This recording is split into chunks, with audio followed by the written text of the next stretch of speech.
Olá, você ligado no Notícias Agrícolas, eu sou Guilherme Dorigatti. Nós damos sequência à nossa programação do Realidades da Safra, visitando as mais diferentes regiões do país para verificar o desenvolvimento das lavouras. Dessa vez a nossa parada vai ser no município de Campos de Julho, no estado do Mato Grosso, para acompanhar como é que foram as atividades de plantio para essa safra de soja 22-23. Quem vai conversar com a gente sobre esse assunto é o Thiago Daniel Comiran, ele que é produtor rural lá na região, já está aqui conosco por telefone. Então seja muito bem-vindo, Thiago, é sempre um prazer tê-lo aqui no Notícias Agrícolas. Boa tarde, Guilherme, boa tarde a todos os telespectadores do Notícias Agrícolas. Sempre um prazer poder estar mais uma vez falando com todos. Thiago, como é que foram as condições para o produtor aí de Campos de Julho implementar essa nova safra 22-23? Guilherme, as chuvas se iniciaram razoavelmente cedo, mas dentro de uma normalidade que é dos anos anteriores, né? Quando se acaba o vazio sanitário ali pelo dia 15, a gente já tem algum voluminho razoável de chuva, né? E esse ano vieram chuvas um pouco mais cedo, então o pessoal iniciou dia 18, dia 22, por aí, nessas semanas já começaram a rodar os plantios. E a coisa pegou mais fôlego a partir do dia 25, 29 de setembro. Então começou um pouco mais cedo do que o normal, mas não fora da normalidade. E aí, como é que está o clima para esse início de desenvolvimento? Até aqui tudo dentro do previsto ou tem algum problema já acontecendo? Guilherme, pensando no clima, está satisfatório por enquanto, tá? Tem tido volumes de chuva razoável, se mantendo bem a umidade do solo para o desenvolvimento da cultura.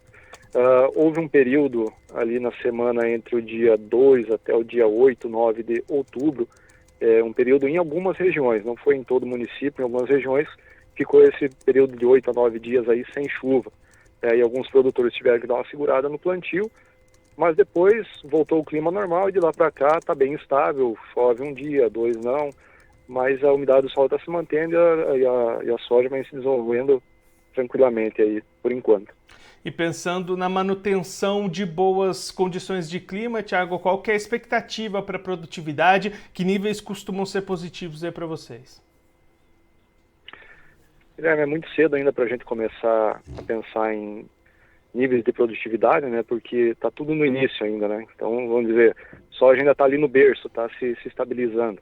Então, tem muito produtor ainda finalizando aqui o plantio. A gente pode dizer que ainda em torno de uns 8 a 5% ainda de plantio para terminar, né? Então, o pessoal, tem gente que deixa para plantar mais para o final do mês, até o dia 30, para aproveitar ciclo de cultura.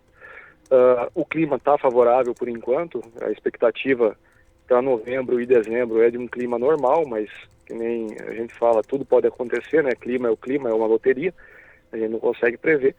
Se as condições se manterem dentro da normalidade dos anos bons de safra, a gente pode esperar uma safra dentro da média de produção em torno de 55 a 56 sacas de média no município, se o clima ajudar. Mas é que não estou falando, isso são médias históricas para anos bons, né? Como a gente já teve anos ruins que não se fechou nem 52 sacos de média geral no município em anos mais complicados. Então é muito difícil a gente precaver isso, a gente tem essa ideia de que se corra tudo bem para que se chegue nesses níveis aí, ou talvez mais, né? E Thiago, olhando agora para o lado do mercado, como é que o produtor aí da região entra nessa nova safra? As vendas avançaram ou a opção tem sido segurar essa comercialização? Guilherme, muito travado ainda, uma insegurança de mercado muito grande por causa dessa volatilidade que está sofrendo o mercado nos últimos meses. O mercado em si está parado, porque a gente começa a encaminhar para o final de ano agora, então são compras e vendas muito esporádicas, né, dependendo muito da sazonalidade. E muita estabilidade ainda com essa questão eleitoral da eleição. Então, tanto empresas quanto produtor, todo mundo com o pé atrás, aguardando tanto o mercado quanto o cenário político. E a tendência é que essas vendas vão avançando mais lá para frente nesse ciclo, né, Thiago? Guilherme, geralmente as comercializações voltam tanto vendas internas quanto vendas para exportação, mais ali para o mês de novembro, mas visando principalmente o mercado interno, e janeiro começa a se ter alguma coisa para exportação, que daí já é safra nova, né? Então começa a rodar um pouco mais a comercial. Dezembro é bem parado. Dezembro realmente é uma situação assim que quase todos, tanto o vendedor quanto o comprador, começam a fechar o ano e quase ninguém fica no comércio, né? Tiago, muito obrigado pela sua participação, por ajudar a gente a entender um pouquinho melhor esse cenário inicial de lavoura de safra aí na região. Se você quiser deixar mais algum recado, destacar mais algum ponto para quem está acompanhando a gente, pode ficar à vontade. Eu queria desejar a todos uma excelente safra, principalmente aos produtores que estão agora nesse período e os próximos que ainda vão estar plantando, né? Que Deus abençoe a safra da gente e que a gente tenha consciência de todos nós, os que estão à nossa volta, para que possamos pensar no Brasil e no futuro nosso e dos nossos filhos. Não depende só da gente, depende de cada um que está ao nosso redor aí fazer a diferença. Tiago, mais uma vez, muito obrigado. A gente deixa aqui o convite para você voltar mais vezes e a gente seguir acompanhando o desenvolvimento dessas lavouras aí na região. Um abraço, até a próxima. Obrigado, um abraço.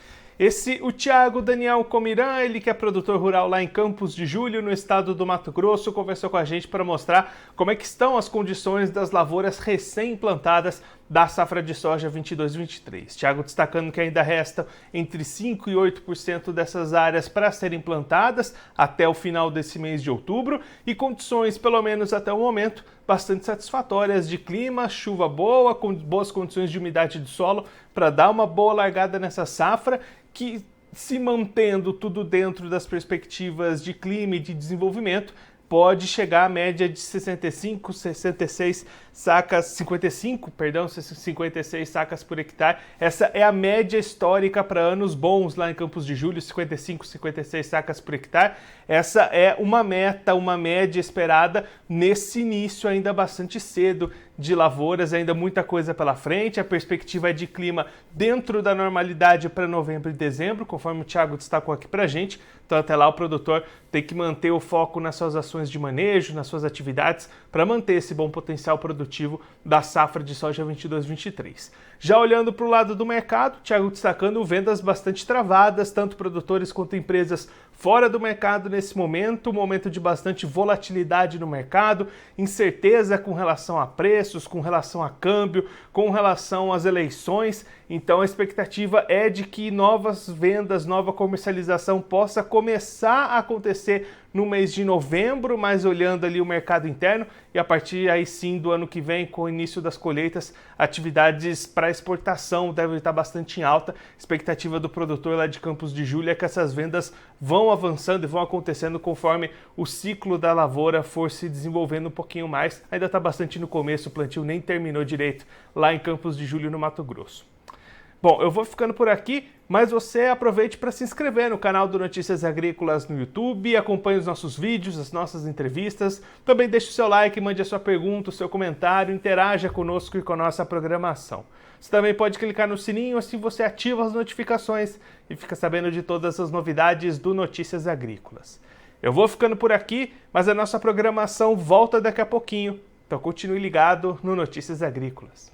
Participe das nossas mídias sociais, no Facebook, Notícias Agrícolas, no Instagram, @Notícias Agrícolas e em nosso Twitter, @Noteagri. E para assistir todos os vídeos, se inscreva no YouTube, na Twitch, no Notícias Agrícolas Oficial.